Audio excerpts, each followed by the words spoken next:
very much for your email. I'm going to pass it on to the band. We don't have time to read out all your emails, I'm afraid, but I'll pass that one across. And hello to everyone who's listening online and the members of the Keane message board, including Jew in Portugal.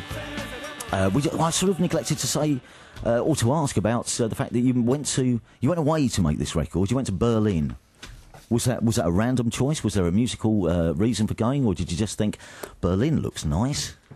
Part of that, we've toured and obviously been to Berlin many times, but you never get the chance to just hang out, and it always seems like an amazingly sort of exciting city. There's ridiculous amounts of artwork on display just all over the place, and the graffiti's the most amazing you'll ever see. And I don't know, that obviously it's got an amazing musical history, and also you don't have to fly there. So it's like this whole sort of... We didn't want to get on a plane, and so we took the train there overnight, which was amazing. It was like just being a gang, and, like when we used to just, the three of us, get in a van and drive to gigs, and, it was very much a sort of gang feeling of just decamping to this amazing creative city and just having a really good time in an amazing old ballroom of a studio. So the whole thing was just, immense fun. And you say, obviously, but as you say, Berlin's got a certain musical history. Did it reflect on the record? Were you absorbing Berlin's musical past? I feel like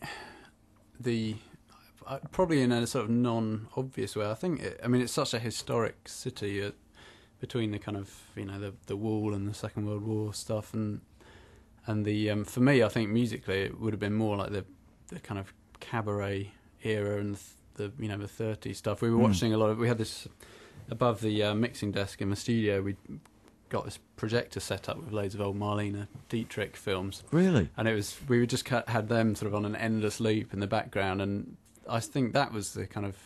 With no sound. With subtitles. It would have been very confusing. It wasn't until about, 3 films in that someone said, hang on, we could put subtitles on, then we know what's going on. But, it was lovely.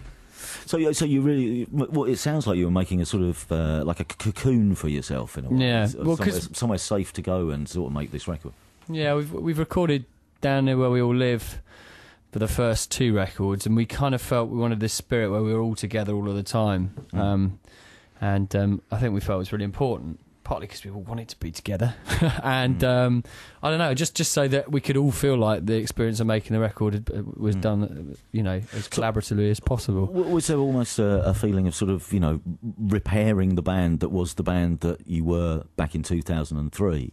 I think a lot of that happened in the touring towards, the second half of touring under the RNC. We just went out and we had so much fun on the road together for the first time in quite a long time, and really appreciated the chance to sort of just do that and be a band. And but I think this was the studio version of that. So yeah, a lot of just being in a room together, being idiots. Out of the tracks, we should mention there's 11 tracks on the record. You were going to go for 10, but you couldn't get rid of one. All 11 are there because they need to be. Thus it is so. Is that right? I think that's true, actually. Yeah, that's the way we felt. It just. And what is your was there one track that informed the rest of the record? I mean, obviously you've said there's a couple of lyrical themes, but musically, when you were making the record, is there a point in the process where you go, this is it? If we can do more of this, this is where we're going. We're heading in the right direction. I think sonically, when we first got spiralling together, we kind of knew we were onto something good. But I think the song for me anyway that really kind of is the high point of the record and was the most inspirational part of the record was Perfect Symmetry, right? Which is just a kind of sprawling epic of a song, and just I think the best thing that we've ever done. So to have our hands on that, to be able to work with that song was a real privilege and very exciting. Yeah. Is that agreed? Yeah, I can. One thing I always remember is doing the demo of Better Than This, and which has got it's a very kind of sparse, bouncy rhythm, and it's got a load of funky guitar and weird sounds on it. Which for me, I was doing that like in the middle of the night at home, and just thinking, I don't know if the other guys are going to like this at all. But I can remember, they did when they came out. They were like, I can remember Tom saying I can really see the whole record, going off and that sort of vibe.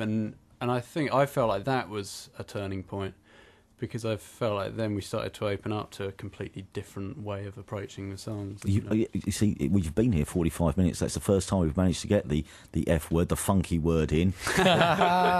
It's got some funk, this record. It does. It's a funky record in places, isn't it? Yeah.